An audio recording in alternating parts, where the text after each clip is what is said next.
It was supposed to be one last cruel joke. By sunrise, dozens of rotten, abandoned beehives had been dumped along the broken fence of a poor black boy's tiny property. Neighbors stood at a distance laughing, convinced the cracked boxes were nothing more than moldy firewood crawling with pests and failure. They believed they had buried his dreams beneath someone else's trash. None of them imagined that those forgotten hives would become the foundation of a honey empire so extraordinary that the very people who mocked him would one day wait in line, hoping for a chance to shake his hand. Before we begin this unforgettable journey, if you believe kindness can outgrow cruelty, forgiveness is stronger than revenge, hope deserves another chance, and hard work always has value, please like this video, leave a meaningful comment, share it with someone who needs encouragement today, and subscribe to our channel so our community can continue bringing you stories that inspire the heart. Every morning the sunlight reached the weathered field surrounding 16-year-old Coulter Hayes before it reached his small farmhouse. The old white paint had long faded beneath years of rain and harsh summers, and the porch leaned slightly to one side, but the place remained the only home he had ever known. After losing his father to a sudden illness several years earlier, Coulter lived with his grandmother, Meredith Hayes, whose hands trembled from arthritis but whose spirit remained stronger than anyone in the county realized. They owned only a few worn acres where rocky soil refused to cooperate with most crops. Bills stacked higher every month, machinery constantly broke down, and every season seemed determined to remind them that poverty had no mercy. Coulter refused to believe hardship defined a person's future. While other teenagers hurried into town after school, he spent every bright afternoon reading old farming books borrowed from the public library. He became fascinated by pollinators, wildflowers, native plants, and especially honeybees. The more he learned, the more he understood that healthy bees could transform entire ecosystems. He dreamed of becoming a beekeeper, but dreams cost money they simply did not have. Even used equipment remained far beyond what Meredith could afford after paying property taxes and buying medicine. People in the nearby farming community often noticed Coulter walking roadsides collecting blooming wildflower seeds in paper bags. Some smiled politely, but many dismissed him as another poor kid chasing impossible fantasies. A few landowners mocked him openly whenever he asked permission to gather clover or wildflower cuttings near their fields. Their laughter became another obstacle he quietly carried without complaint. One warm afternoon a commercial beekeeper from another county decided to clean out years of damaged equipment. Several rotten hive boxes, warped wooden frames, cracked lids, and weathered bottoms had become useless to his operation. Instead of paying disposal fees, someone suggested dumping everything beside the old Hayes property where the boy who thinks he's some bee expert lived. It sounded funny to them. Before noon, a rusty trailer backed up beside Coulter's fence and unloaded pile after pile of broken hive equipment before disappearing in a cloud of dust. The county buzzed with jokes before lunchtime. People claimed Coulter had finally received the only bees he could afford. Others predicted snakes, mice, and termites would move into the ruined boxes before any insects worth keeping ever would. Children repeated the jokes while riding bicycles past the fence. Even some adults shook their heads with pity as they drove by. Coulter stood silently beside the mountain of discarded wood. His grandmother slowly walked onto the porch and expected to see disappointment in his eyes. Instead, she noticed something entirely different. He wasn't looking at garbage. He was studying possibilities. Every bright afternoon that followed became a lesson in patience. Coulter carefully separated usable boards from rotten ones. He removed bent nails one by one. He sanded rough edges until splinters disappeared. He reinforced cracked corners using scraps collected from old shipping pallets. Frames that looked worthless received careful repairs with handmade wooden spacers. The process took weeks beneath warm sunshine, but each repaired hive looked stronger than the last. Meredith watched with quiet pride. Although pain often slowed her movements, she helped paint repaired hive boxes using leftover white exterior paint donated years earlier by a neighbor who had forgotten about the old cans. Together they transformed discarded junk into clean, sturdy homes ready for bees. Still, empty hives meant nothing without colonies. Coulter began contacting experienced beekeepers willing to remove swarms from barns, sheds, and hollow trees instead of exterminating them. Many ignored him. Others doubted someone his age possessed enough knowledge. Then one retired beekeeper named Roland Mercer invited Coulter to assist with a difficult swarm removal on an old apple orchard. Roland expected enthusiasm but little skill. Instead, he found himself watching Coulter calmly identify the queen, gently transfer clustered bees into a temporary box, and explain how stress affected colony survival. The retired beekeeper realized the young man had learned more from books than many professionals learned in years of practice. Impressed, Roland gifted Coulter 3 healthy nucleus colonies that spring. They weren't expensive commercial packages.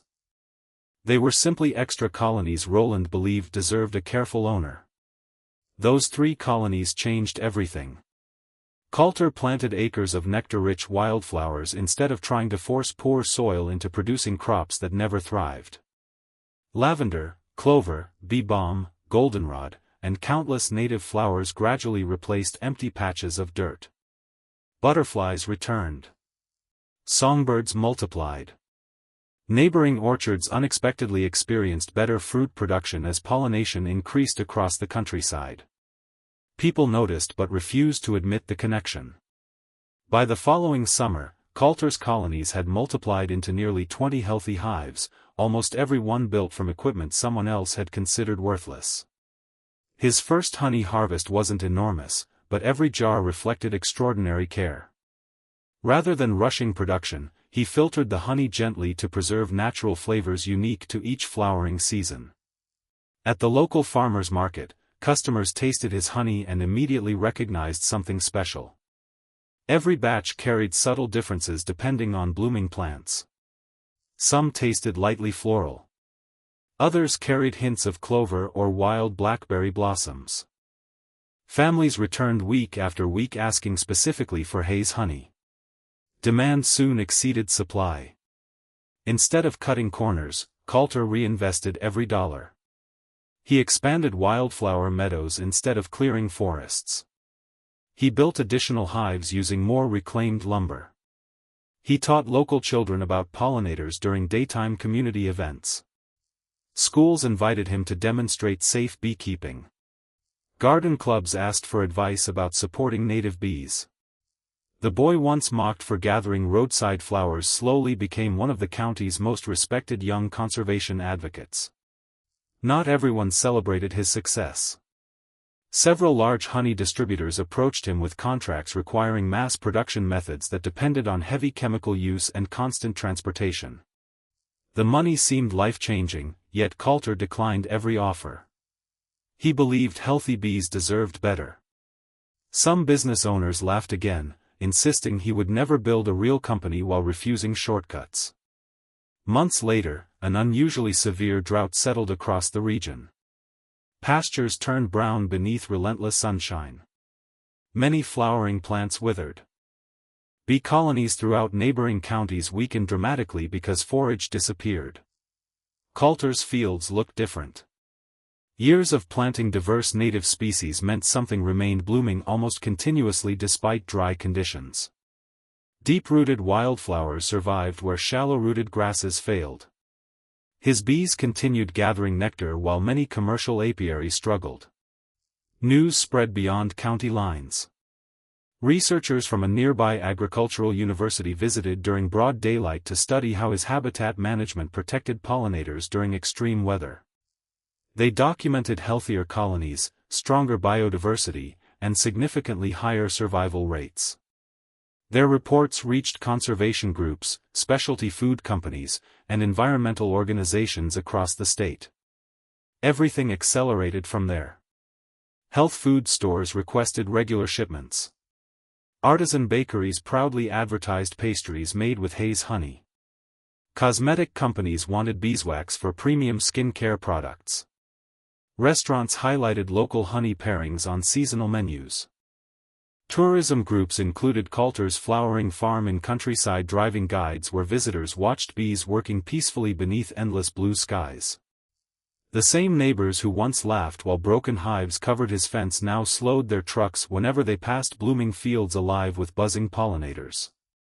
They noticed families smiling during educational tours, photographers capturing colorful meadows, and children leaving excited to plant flowers at home. One afternoon the man believed responsible for dumping the discarded hives finally walked onto the property carrying his hat nervously in both hands. Age had softened his confidence. His own business had struggled for years after repeatedly ignoring environmental practices that protected pollinators. He expected anger. Instead, Coulter welcomed him with fresh lemonade and invited him to walk through the apiary. As they passed row after row of thriving colonies, the older man admitted the prank had haunted him far longer than anyone realized. He confessed that watching the young beekeeper succeed forced him to confront the kind of bitterness he had carried throughout his own life. Jealousy had disguised itself as humor until it hurt someone who least deserved it. Coulter listened without interruption. Then he surprised everyone. Rather than demanding an apology alone, he offered practical help. He spent several afternoons teaching the older man sustainable beekeeping techniques, helped restore damaged habitat around his remaining land, and even donated several nucleus colonies to help him rebuild honestly. Word of that decision traveled faster than any business announcement ever had. People expected revenge. They witnessed forgiveness. That act transformed Coulter's reputation from successful entrepreneur into respected community leader. Local volunteers joined efforts to plant pollinator gardens across schools, churches, parks, and family farms. Children who once repeated cruel jokes proudly entered county science fairs with projects inspired by bees. Garden centers expanded native flower inventories because demand exploded. Farmers discovered stronger harvests after adding pollinator habitats instead of removing them. Years passed beneath countless bright mornings, warm afternoons, and golden sunsets that always arrived before darkness ever became part of the story. The once forgotten property became headquarters for a thriving honey company employing dozens of local families. Every employee received fair wages, ongoing education, and opportunities to grow professionally.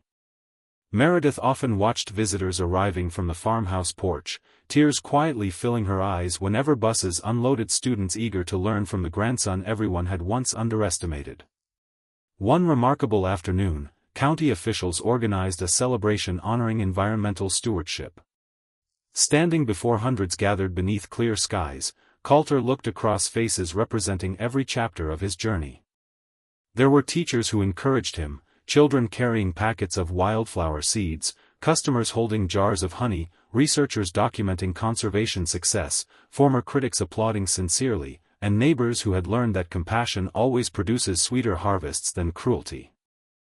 He accepted the award with humble gratitude but reminded everyone that the greatest gift had never been recognition or wealth. The greatest gift was discovering that purpose often arrives disguised as rejection. If those broken hives had never been dumped beside his fence, he might never have discovered the courage waiting inside himself. Sometimes life delivers blessings wrapped in disappointment, and only patience reveals their true value. Before we reach the end of this story, tell us in the comments about a moment when someone underestimated you or when you turned a painful setback into a new beginning. Your experience could encourage someone else in our community who needs hope today. As the warm afternoon sun settled gently across endless fields filled with blooming flowers and thousands of healthy bees, Coulter walked slowly beside Meredith through the same fence line where broken dreams had once been abandoned. The old rotten hive boxes were long gone, replaced by carefully crafted colonies humming with life, purpose, and abundance. Children laughed while butterflies floated above colorful blossoms, neighbors greeted one another with genuine respect, and the air carried the unmistakable sweetness of honey created through patience rather than bitterness. The place that had once symbolized humiliation had become living proof that kindness can rebuild what cruelty tries to destroy, that forgiveness frees the heart more completely than revenge ever could, and that hope, when protected with determination, grows stronger than anyone expects. If this story touched your heart, Please like this video, leave a meaningful comment, share it with someone who needs hope today, and subscribe to our channel so you never miss another emotional journey. Remember that people may throw their broken dreams, harsh words, or forgotten burdens into your path, but with faith, perseverance, compassion, and courage, those very things can become the foundation of a future far sweeter than anyone ever imagined.